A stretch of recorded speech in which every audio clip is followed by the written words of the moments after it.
Olá, pessoal! Hoje a gente conversa sobre A Ridícula Ideia de Nunca Mais Te Ver, da autora Rosa Monteiro, que é uma jornalista e escritora espanhola, aliás, um dos maiores nomes da literatura espanhola contemporânea, e aqui no Brasil ela está sendo publicada pela editora Todavia, que lançou dela o Nós Mulheres e o A Ridícula Ideia de Nunca Mais Te Ver, sobre o qual conversaremos aqui hoje.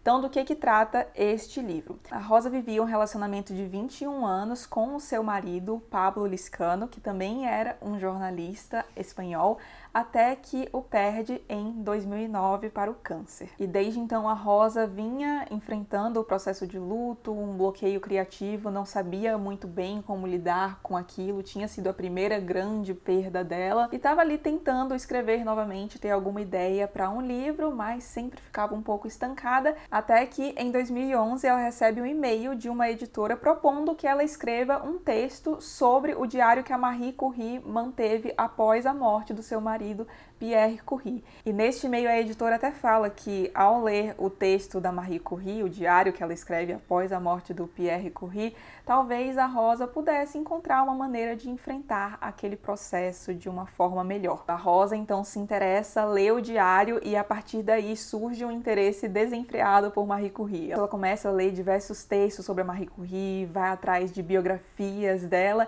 e aí começa a nascer nela um desejo de escrever um livro sobre a Marie Curie, mas de um jeito diferente, do jeito dela, e a partir dessa escrita utilizar também a história da Marie Curie como um parâmetro para entender a sua própria história e a sua situação também após a perda do marido. E apesar de poder dar essa ideia, dado que o título do livro é A Ridícula Ideia de Nunca Mais Te Ver, este aqui não é um livro sobre luto, pelo menos não especificamente só sobre luto, porque aqui a Rosa Monteiro também fala de amor, de amizade, de ser mulher e das implicações que isso tem perante a sociedade. Fala muito sobre a Marie Curie e também, claro, sobre o processo de perda, que foi, afinal de contas, o ponto que aproximou a Marie Curie e a Rosa Monteiro. E o que a Rosa faz aqui é abordar boa parte da trajetória da Marie Curie e, a partir disso, abordar, por sua vez, os temas que eu acabei de comentar. E eu tava bem curiosa para ler este livro aqui, porque eu até comentei sobre isso no meu book haul, que saiu nessa semana, na quinta-feira. Eu vou deixar o link aqui embaixo, caso você não tenha visto e tenha interesse. Mas então, comentei lá que eu tinha postado no meu Instagram que eu recebi este livro e eu nunca recebi tantas mensagens em retorno ao mesmo livro, porque sempre que eu compro alguma coisa eu mostro para vocês no Instagram e aí sempre tem alguém que fala alguma coisa sobre o livro, se leu, o que achou, mas eu nunca tinha recebido tantas mensagens positivas sobre um livro nessa situação como eu recebi para A Ridícula Ideia de Nunca Mais Te Ver. E o resultado disso foi que as minhas expectativas em relação a este livro ficaram bem altas e eu acabei me decepcionando um pouco, mas eu entendo que isso foi mais um problema das minhas expectativas do que do livro em si. Então, para esta resenha aqui, eu vou separar em o que eu gostei e o que eu não gostei, porque eu gostei bastante do livro, mas tenho especificamente 3 ressalvas a fazer que foram pontos que me incomodaram ao longo da leitura. Então, vamos lá. O que eu gostei? Primeiramente, a escrita da Rosa Monteiro é uma delícia. Em diversos momentos parece que a gente está tendo uma conversa mesmo com ela e é aquela coisa, não é uma escrita muito formal, aliás, não é nada formal, mas é bonita mesmo assim. É uma coisa bem gostosa de ler mesmo e tem algumas passagens aqui muito bonitas, principalmente quando ela trata sobre a perda, que nos leva ao segundo ponto que eu gostei bastante desse livro, que é a forma como ela aborda a perda. E eu acabei de falar que eu recebi várias mensagens em relação a este livro no Instagram e algumas delas foram de pessoas que tinham acabado de perder alguém quando leram este livro e que conseguiram encontrar nele uma maneira mais leve de enfrentar este luto. E após a leitura disso aqui, eu entendo muito o porquê. Ela aborda a perda aqui, o processo de luto, de uma maneira muito leve e faz até a gente entender um pouco melhor os estágios do luto. E sobre isso eu queria até ler um texto aqui para vocês, que se eu não me engano está na página 27. Isso, página 27. Nessa parte do livro que eu quero comentar com vocês agora, ela está basicamente falando sobre como parece existir uma espécie de código de conduta na sociedade para o luto. Então, primeiramente, a pessoa espera que você chore muito, mas depois de um tempo o pessoal já tá, ai, bola pra cima, precisa se divertir, levanta a cabeça, e não é bem assim que funciona, e eu achei muito legal a visão que ela colocou aqui, porque talvez eu já tenha agido assim, e vocês também, e não notaram que por mais que seja uma boa intenção, não é o ideal. Aqui ela fala, comportar-se no luto. Vivemos tão alienados da morte que não sabemos como agir. Temos uma enorme confusão na cabeça. No meu caso, encarei o luto como uma doença da qual precisava me curar o quanto antes. Creio que é um erro bastante comum, porque na nossa sociedade a morte é vista como uma anomalia e o luto como uma patologia. Chore, chore que faz bem. E é como se dissessem, é preciso furar e espremer esse abscesso para sair o pus. E é justamente nos primeiros momentos que você tem menos vontade de chorar, pois está em choque, exaurida e fora do mundo.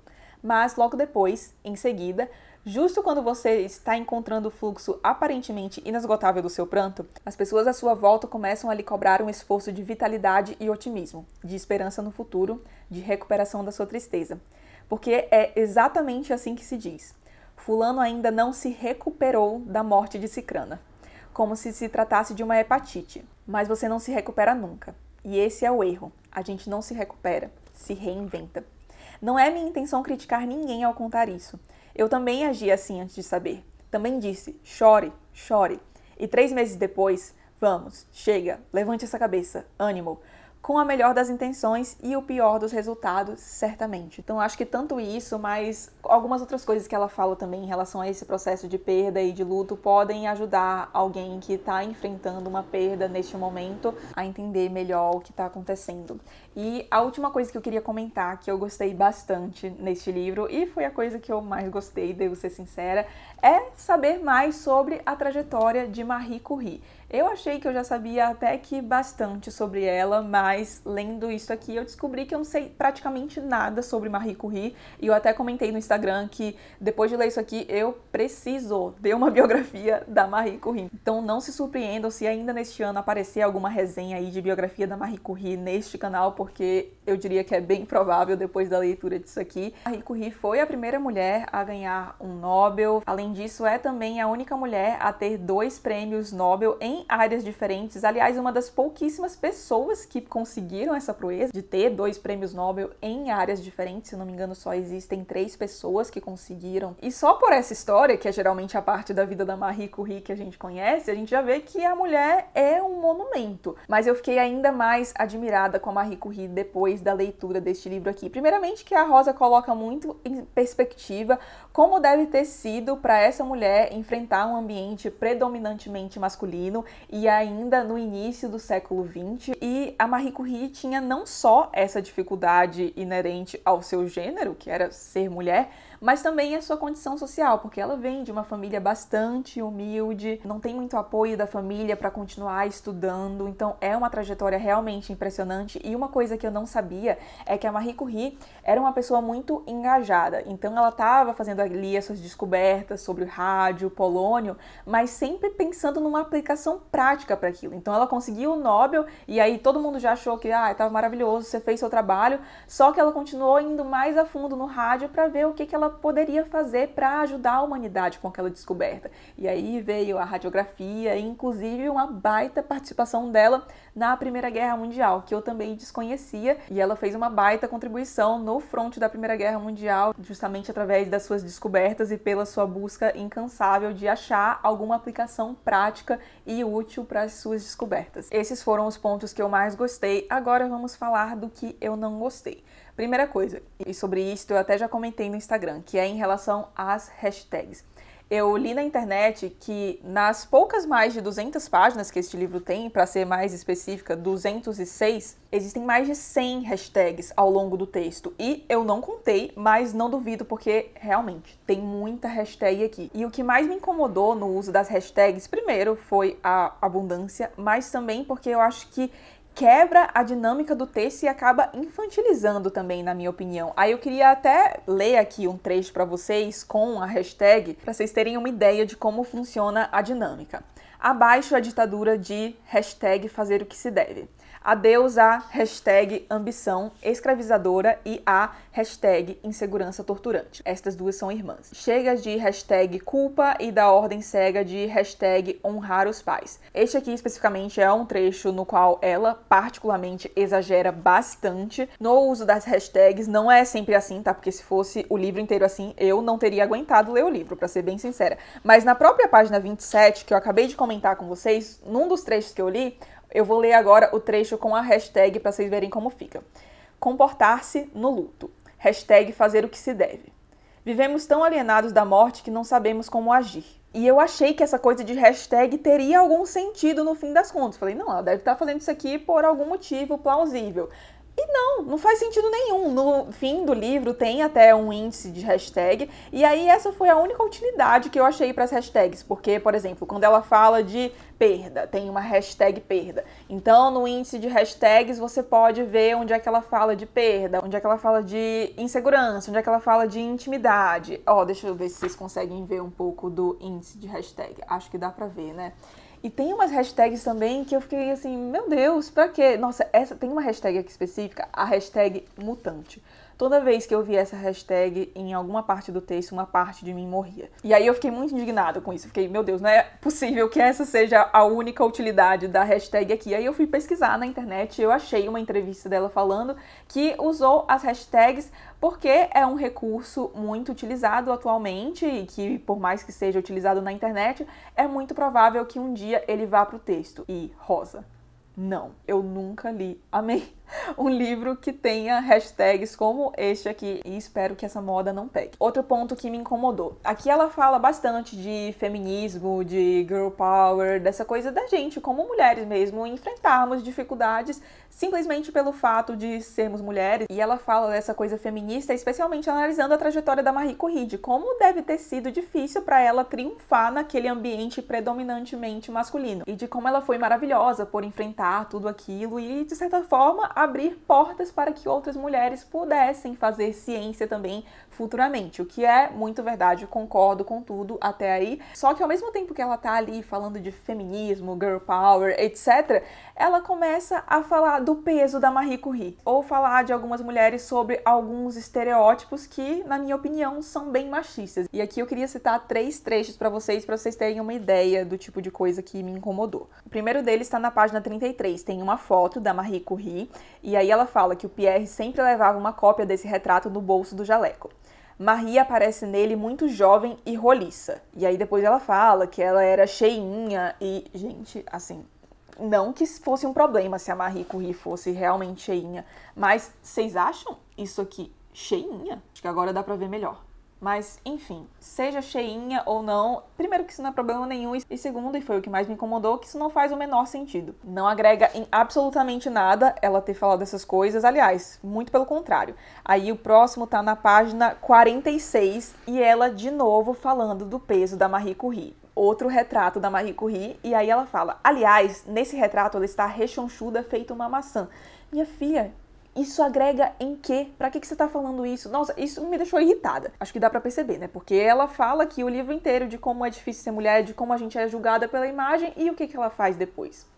O último trecho que eu queria comentar tá na página 75, e aí, de novo, ela fala de feminismo aqui, e a gente, como mulher, sabe que tem toda essa questão de quando a gente envelhece, nós somos vistas como menos atraentes em relação à sociedade, que tem toda uma pressão para que a gente use botox, se mantenha jovem, enfim, todo um apelo para rejuvenescimento em relação à mulher, e a gente não vê muito isso em relação aos homens. Aí, o que ela fala? Tá falando aqui da Marie Curie e, embora quando fosse jovem não lhe faltassem atrativos. Ué, só quando ela era jovem que não lhe faltavam atrativos? E a outra coisa que me incomodou, e aí talvez tenha um pouco de relação com a minha formação, tá? Porque eu sou economista e aquele ditadozinho, nossa, eu sou horrível em ditado. Como que é o ditado, meu Deus?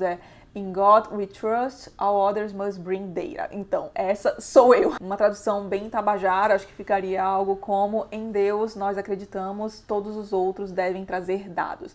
E pra mim isso é muito real. E o que eu queria dizer é que ela tira aqui inúmeras conclusões totalmente precipitadas. E mostrando que esse ditado realmente cabe muito a mim, eu trouxe 3 evidências para mostrar para vocês. A primeira delas está na página 76 e 77, onde ela está falando de alguns estudos que fizeram para descobrir onde é que tá o que torna alguém genial. E tem um estudo que foi feito com os genes, e aí aparentemente a anomalia em relação a este gene teria relação com a genialidade. Aí ela descreve aqui o estudo de forma bem simples, mas tudo bem, porque não é o propósito dela, esse não é um livro científico. E aí, em seguida, ela fala: esse estudo certamente poderia explicar a existência dos gênios. E eu achei bem precipitado esse certamente aqui, porque, bom, se fosse certamente, então certamente não haveriam mais pessoas estudando os gênios, né? Como é que eles surgem, onde habitam, do que se alimentam, a louca. E isso não só em relação às coisas de ciência que ela relata, mas também em relação a pessoas que ela relata aqui. Então, por exemplo, o Pierre. Ela coloca alguns trechos do diário da Marie, que era Marie relatando situações cotidianas ao lado do Pierre, etc. E aí, a partir desses trechos, ela começa a tirar umas conclusões, mas assim, ela se empolga demais nessas conclusões. Ela pega alguns trechos da biografia que a filha da própria Marie Curie escreveu sobre a mãe, a Eve Curie, inclusive essa biografia que eu quero comprar. E na biografia tem lá que o Pierre era bastante ciumento em relação a Marie Curie, só que a partir disso, ela já tira um monte de conclusões precipitadas que, assim, ela não fornece evidências para dar suporte a essas afirmações que ela faz. Aí, de novo, isso me incomodou bastante, e ela não faz isso só em relação ao Pierre, mas faz isso em relação à própria Marie Curie e em relação a inúmeras pessoas que cercavam a Marie Curie e que, portanto, estão relatadas aqui no livro da Rosa. Por exemplo, aqui ó, na página 78, ela está falando da Marie Curie, e aí fala: contudo, dito isso, levando em conta a natureza secretamente vulcânica de Marie, pode parecer que no início ela não tenha se apaixonado por Curie de forma arrebatadora, porque uma paixão assim, do jeito que ela era intensa, teria passado por cima de ninharias como a Polônia, seu pai e sua #independência. Então incomodou um pouco ela ficar falando, ai, do jeito que ela era intensa, não sei o quê, como se conhecesse mesmo a Marie Curie, sabe? Isso me incomodou um pouco, talvez eu possa estar sendo um pouco chata, qualquer coisa vocês me digam aí nos comentários, mas enfim, foram pontos que me incomodaram. Porém, contudo, entretanto, apesar desses pontos aqui, foi uma leitura que eu gostei muito de ter feito e que eu recomendo para vocês, principalmente aí eu acho que para quem tá sofrendo um processo de perda, eu realmente acho que você pode encontrar um certo conforto neste livro aqui. Como eu disse, algumas pessoas vieram me dizer que leram este livro ao perderem alguém e conseguiram encontrar uma espécie de conforto. E é legal porque, apesar de tratar desse tema, que é um tema bastante pesado, o luto, a perda, ela faz isso de uma maneira muito leve, que eu acho que pode ser o que uma pessoa precisa passando por isso. Uma coisa que eu esqueci de comentar é que aqui nos apêndices a gente tem o diário que a Marie Curie escreve durante um ano após a morte do Pierre Curie. Foi uma morte muito repentina, a Marie Curie não estava esperando isso, e aí ela relata um pouco desse processo aqui nos apêndices, que é o diário, como eu comentei, e é uma coisa lindíssima em diversos momentos. E aí a gente fica, meu Deus, Deus realmente tem os seus favoritos, porque a mulher, além de ser um gênio, ainda escrevia bem. E voltando para o aspecto mais crítico, uma coisa que me deixou um pouco surpresa, não foi algo que me incomodou, porque eu gostei muito de ter bastante sobre a Marie Curie aqui, como eu comentei, mas me surpreendeu não encontrar tanto da experiência da própria Rosa Monteiro aqui. Eu achei que ela fosse falar mais da experiência dela com o luto, de como foi que tudo aconteceu, mas ela fala bem pouco de si mesma, ela fala mais da Marie Curie mesmo, e aí linkando com questões da sociedade atual, mas não muito sobre a própria experiência dela. E como eu disse, não foi nada que me incomodou, mas pode incomodar alguém aí que vá com a expectativa de ver a experiência da autora e vai acabar encontrando mais uma biografia da Marie Curie do que a experiência da Rosa mesmo em relação ao luto. Mas enfim, apesar das ressalvas, realmente gostei dessa leitura e posso dizer que, mesmo com as ressalvas, é uma leitura que eu recomendo sim, principalmente para quem está procurando uma leitura mais leve, porque apesar do tema, vai por mim. Este é um livro que é realmente bem gostoso de ler. E vocês já leram? Quem leu concorda com os aspectos que eu critiquei? Acham que eu peguei pesado demais? Vamos conversar aqui embaixo. E se você gostou do vídeo, não esqueça de deixar um like e se inscrever no canal, caso não seja inscrito ainda. Um grande beijo e até o próximo vídeo.